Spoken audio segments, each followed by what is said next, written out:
O escoamento de Reynolds. Osborne Reynolds foi um físico e engenheiro mecânico britânico que estudou e observou o escoamento dos líquidos. Seu experimento demonstrou a existência de dois tipos de escoamentos, o escoamento laminar e o escoamento turbulento, assim como a transição entre ambos.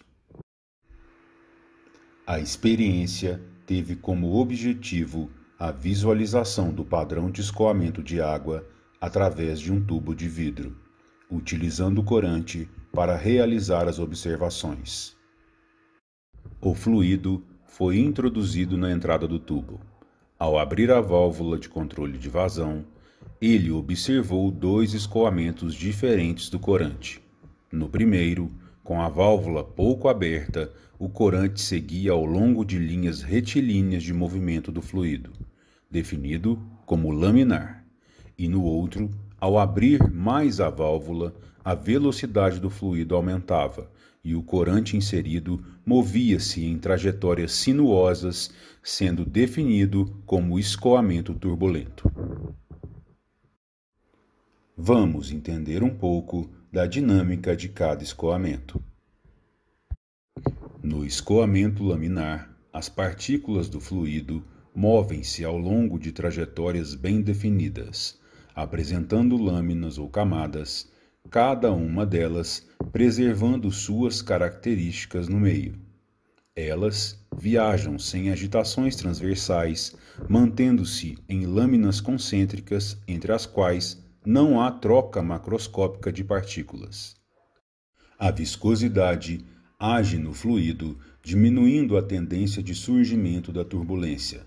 Por isso, ele ocorre geralmente a baixas velocidades e em fluidos que apresentem grande viscosidade. À medida que se aumenta a velocidade do meio, ocorrem algumas flutuações intermitentes do fluido em escoamento laminar, embora ainda não seja suficiente para caracterizar um escoamento turbulento.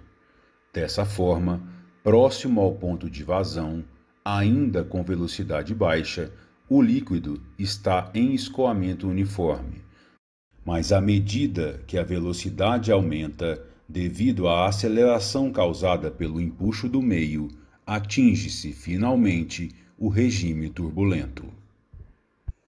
A turbulência é caracterizada pela presença de várias escalas, sendo a energia cinética transferida das maiores para as menores. As partículas apresentam velocidades transversais importantes e o filete linear desaparece pela diluição delas no volume de água. Havendo flutuação no escoamento, as moléculas invadem o caminho das partículas adjacentes, misturando-se e movendo-se de forma aleatória, produzindo assim uma transferência de quantidade de movimento entre regiões de massa líquida.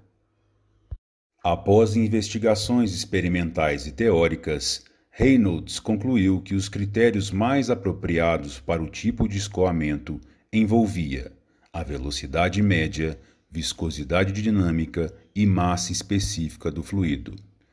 Ademais, o diâmetro do meio em estudo.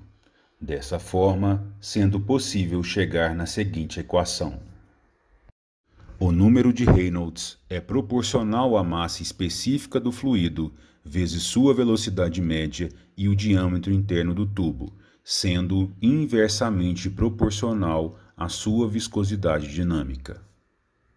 Este valor é comumente usado em mecânica dos fluidos para cálculo do regime de escoamento sobre uma superfície. Para valores menores que 2100, o fluxo é laminar.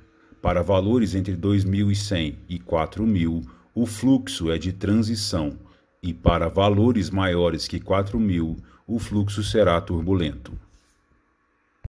Nosso grupo tentou de forma prática reproduzir o experimento de Reynolds, a fim de observar o comportamento de um fluido em diferentes velocidades do meio e de vazão. Para isso, utilizamos um tubo acoplado a um reservatório de água.